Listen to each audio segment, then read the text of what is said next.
Bonjour à toutes et à tous, j'espère que vous allez bien. Aujourd'hui, je voulais parler de sujets délicats. En fait, j'ai envie de prendre parti pour toutes ces femmes qui portent plainte contre des hommes parfois 20 ans plus tard. Du coup, je vais peut-être faire 3 vidéos, celle-ci, celle de demain ou celle d'après-demain. Je vais parler d'un truc dont j'ai peut-être parlé il y a quelques années sur ma chaîne, mais qui est peut-être passé un peu inaperçu et qui est quand même très dramatique et important. Et assez grave quand même. Alors, on critique souvent ces femmes, on les insulte, on dit pourquoi est-ce qu'elles portent plainte 20 ans plus tard, et puis c'est bizarre qu'elles soient autant, et puis blablabla et blablabli. Et blou blou blou, évidemment. Alors moi, il m'est arrivé plein de trucs très bizarres il y a à peu près 20 ans. Quand j'avais 21 ans notamment. Bon, alors dans ce cas-là, ça doit faire encore plus que 20 ans parce que je ne suis plus tout jeune maintenant. Hein. Tu sais, il y a des gens qui sont contents quand ils me voient avec des poils blancs. Ils me disent « Ah, t'as enfin une barbe blanche, t'as enfin des cheveux blancs » parce que on a l'impression que le temps n'a pas d'impact sur toi. Ouais, les gens sont très jaloux, hein, malheureusement. Et la jalousie n'est pas un vilain défaut, c'est un fléau. Bon, bref, ces choses-là qui me sont arrivées sont surtout arrivées entre fin des années 90, début des années 2000. À l'époque, je cherchais déjà du travail, je savais pas trop ce que je voulais faire, je me cherchais, j'ai essayé de faire des petits boulots. Et en Suisse, quand on va au chômage, on doit aussi aller à quelque chose qui s'appelle l'ORP, Office régional de placement. J'ai eu plusieurs conseillers qui étaient plus ou moins bons, plus ou moins bizarres, mais celui dont je vais vous parler était assez choquant.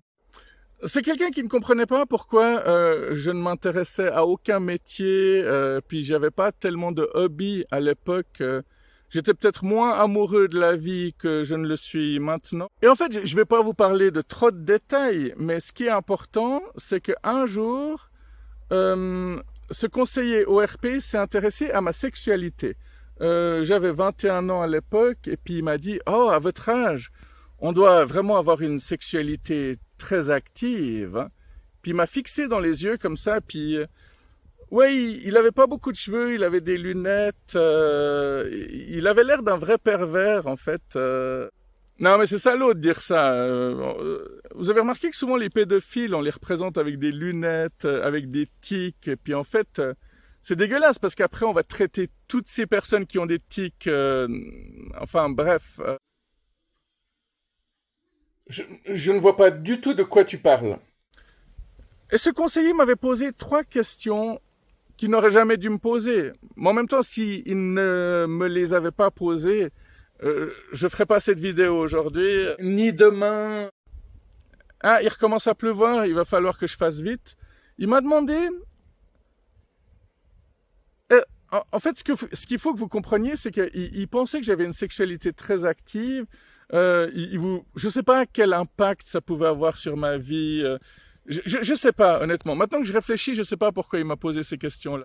Bon, on va faire l'avocat du diable. Ok, il s'est dit que je m'intéressais pas à grand chose, que je savais pas qu'est-ce que je voulais faire comme métier, donc il s'est dit bon bah je vais rentrer un peu dans sa vie privée. Mais comme il était effectivement un pervers, il est rentré directement dans ma sexualité. Il m'a demandé est-ce que ça vous arrive de vous regarder tout nu dans le miroir? Alors moi j'ai répondu oui, mais ce qu'il faut que vous sachiez c'est que j'étais très naïf à l'époque et que j'ai toujours été très ouvert d'esprit, ce qui fait qu'on me choquait pas facilement. Et je me rendais pas non plus compte qu'il y a des personnes qui me posaient des questions qui n'avaient aucune raison et aucun droit de me poser, en fait. Bon, ça peut paraître très contradictoire d'être naïf, mais pas facilement choquable. Je sais pas comment on dit, en fait.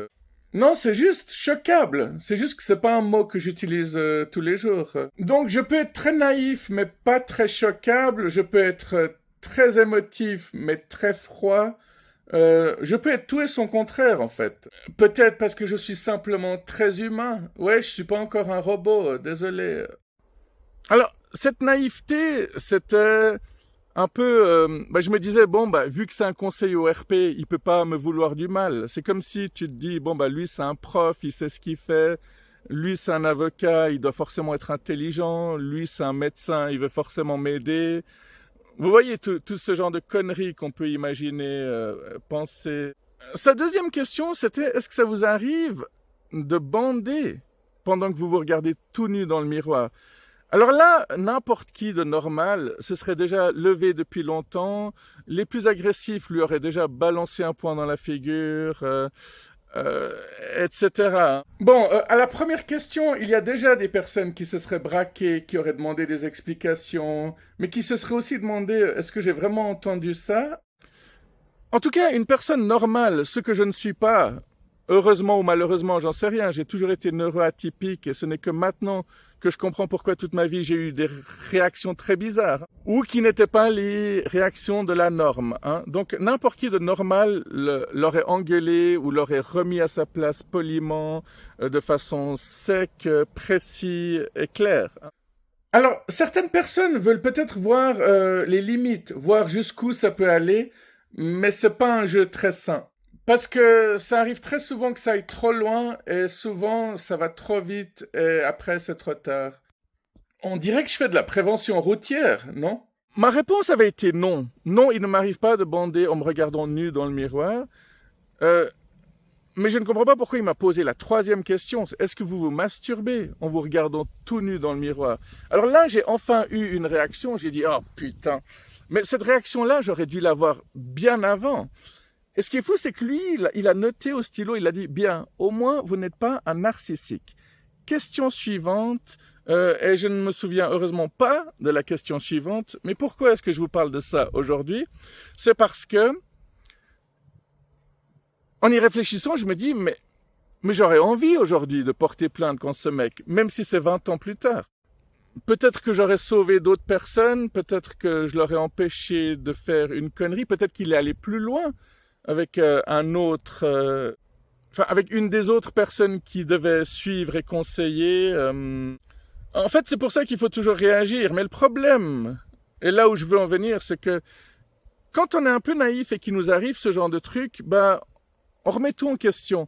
Forcément, je me suis dit, ouais, mais c'est moi qui ai mal compris, ou bien il sait ce qu'il fait, il est quand même là pour m'aider à chercher du travail, donc c'est peut-être moi qui suis complètement con et je comprends pas pourquoi il me pose ce genre de questions essentielles.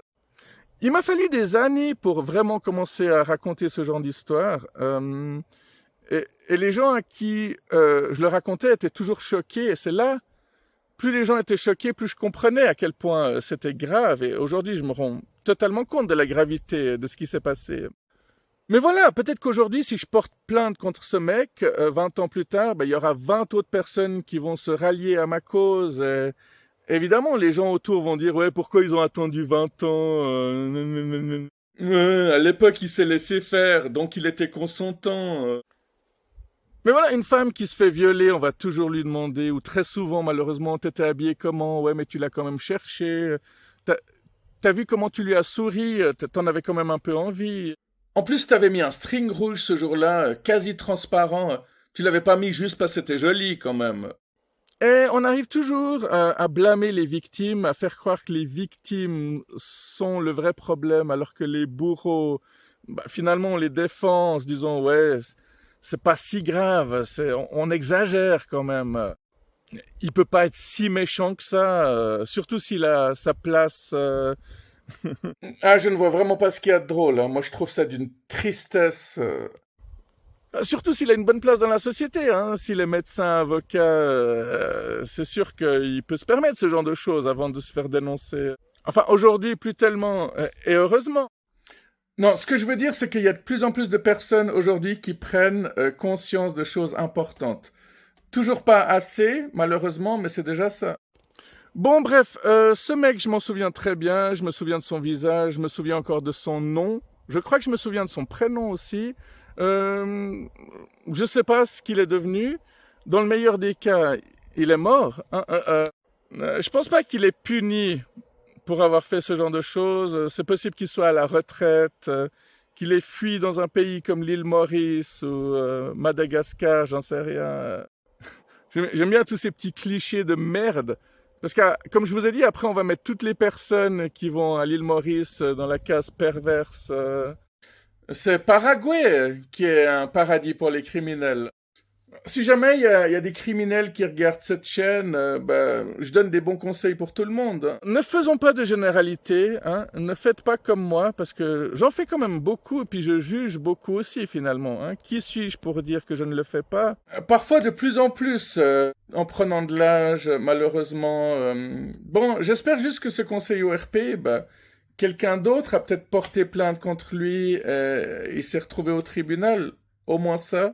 Ouais, c'est beau de rêver, mais l'espoir fait vivre, n'est-ce pas? Ah, la vie se chargera de lui d'une manière ou d'une autre. Voilà, je vais faire une autre vidéo. Je ne sais pas si ce sera demain. En tout cas, la prochaine vidéo et celle d'après, je vais continuer sur la même lancée. J'attends vos commentaires, vos réactions. Prenez soin de vous et à tout bientôt. Bye bye.